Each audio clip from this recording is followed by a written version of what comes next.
earthquake drill, we got pillows on the table, and then we put them on our head, and then we went under the table, and then we went outside. Not entirely, just outside.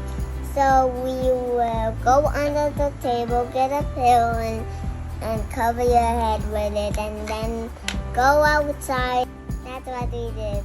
Teacher Grace teach us the earthquake drill, so we'll become safe if the earthquake comes.